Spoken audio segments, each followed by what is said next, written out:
Você acredita que arte marcial e luta são a mesma coisa? Então, assista esse vídeo porque eu quero lhe mostrar como a arte marcial pode ser diferente e ajudar qualquer pessoa a viver uma vida melhor. Eu quero começar esse vídeo quebrando um paradigma. Eu quero diferenciar arte marcial de luta. É claro que as artes marciais foram criadas com o objetivo de derrotar ou até de matar um oponente. Porém, o que a gente precisa entender é que nós não estamos mais nesse momento. Apesar de ambas trabalharem com movimentos corporais de combate, elas possuem objetivos bastante diferentes. A luta visa em si o combate, ou, como alguns preferem dizer também, a defesa pessoal, treinar maneiras de vencer uma outra pessoa. Já a arte marcial usa os movimentos corporais de combate não com o intuito único de aprender a lutar, mas de desenvolver a si mesmo, ou melhor dizendo, de vencer a si mesmo. É importante deixar claro também que nenhum treinamento, seja ele das lutas ou das artes marciais, preparam uma pessoa para uma situação real de combate. Muitas pessoas, quando assistem uma luta de MMA, como o UFC por exemplo, acreditam que aquilo é algo muito próximo do real, o que infelizmente eu tenho que dizer é um engano. Pense apenas que aquelas pessoas se prepararam anteriormente para aquela situação, com hora marcada, para uma competição com inúmeras regras, com luvas nas mãos, onde não se pode morder, não se pode chutar a genital, puxar cabelo e nem mesmo enfiar o dedo no olho. Habilidades essas muitas vezes necessárias em uma situação real. Além disso, temos ali um ambiente protegido, com redes em volta para que as pessoas não batam a cabeça e até mesmo roupas confortáveis para poder viver aquela situação. Ou seja, não tem nada que ver com uma situação real de combate. Temos que pensar, primeiro, uma situação real de combate, ela não é moldável, ela acontece de maneira inesperada, não é possível ter controle sobre o que acontece ou o que vai acontecer à sua volta. Segundo, na maioria das vezes, em situações reais, onde há perigo iminente de morte, isso modifica totalmente a conduta das pessoas, e todos aqueles movimentos treinados com habilidade dentro das escolas se transformam em movimentos desordenados, justamente porque naquele momento, submetidas àquelas condições, as pessoas tendem também a ter descontrole emocional e psíquico, o que torna os movimentos ainda mais débeis. Então, treinar apenas para simular essas situações que não chegam nem mesmo próximo ao que é uma situação real, treinar com a ideia, olha, de que se o outro vier assim, você faz assado. Se ele reagir dessa maneira, você procura uma saída por aqui. Ou seja, tentativas de moldar ou modular algo que não é moldável ou até mesmo simulável. Isso não quer dizer que as práticas das artes marciais não sejam vigorosas e que não possam funcionar em algumas dessas ocasiões. Mas o que eu não posso fazer é dar a falsa ideia para as pessoas de que isso irá realmente acontecer, de que elas realmente serão capazes de se defender em uma situação real de perigo iminente de morte. E o que quero deixar claro aqui é que qualquer situação de combate é uma situação de perigo de morte. Pense em um desses socos sem a proteção das luvas, ou um daqueles chutes sem o protetor bucal, ou até mesmo a queda que a pessoa sofre, onde ela poderia bater a cabeça em uma mesa, ou até mesmo na guia, ou no chão diretamente. Isso faz com que essas situações descontroladas sejam realmente muito perigosas no dia a dia ou em situações reais de conflito.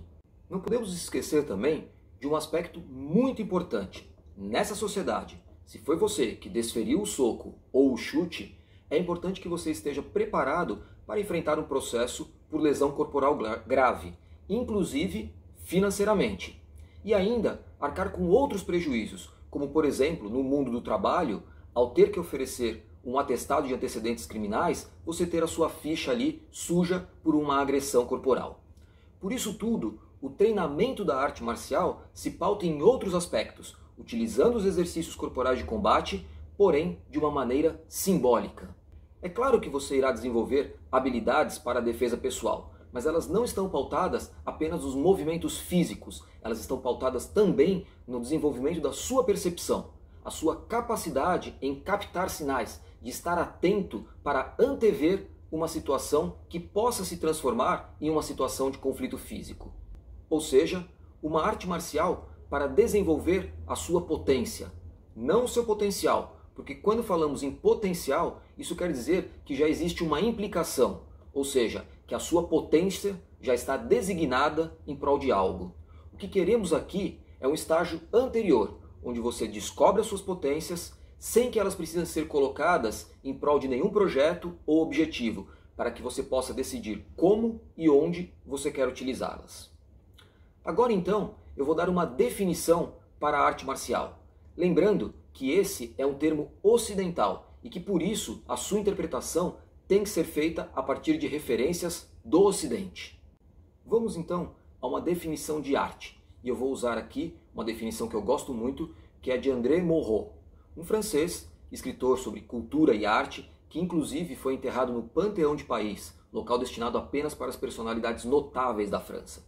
Ele diz o seguinte: arte é a tentativa de dar aos homens consciência da grandeza que ignoram em si mesmos. E ele diz que o seu contrário, que o inferno para ele, é a tentativa de forçar os homens a desprezarem a si mesmos. Ou seja, o uso da arte para extrair algo que está escondido dentro de nós, para que você não despreze a sua potência, mas sim você possa descobri-la e aprimorá-la. Já marcial vem de Martes, deus da guerra, cultuado pelos romanos. Era um deus poderoso, com a capacidade de trazer a paz, ou de apaziguar as paixões. E por isso também era cultuado como deus da agricultura, por sua capacidade de apaziguar inclusive as forças da natureza. É dito que ele andava pelos campos de batalha acompanhado de duas outras figuras, Virtus e Honor, ou seja, a virtude e a honra.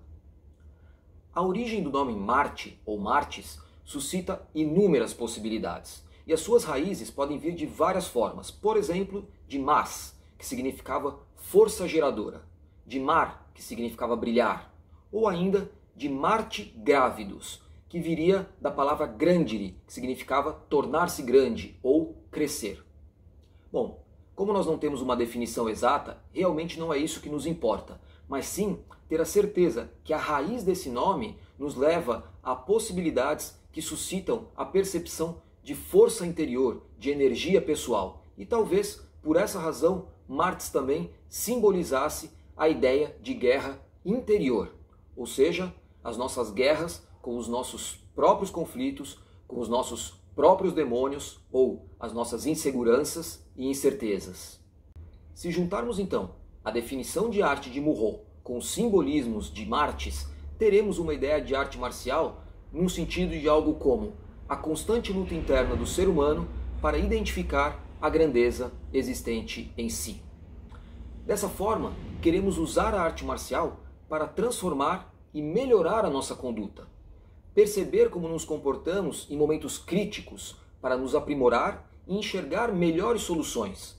Soluções que uma pessoa destreinada não enxergaria.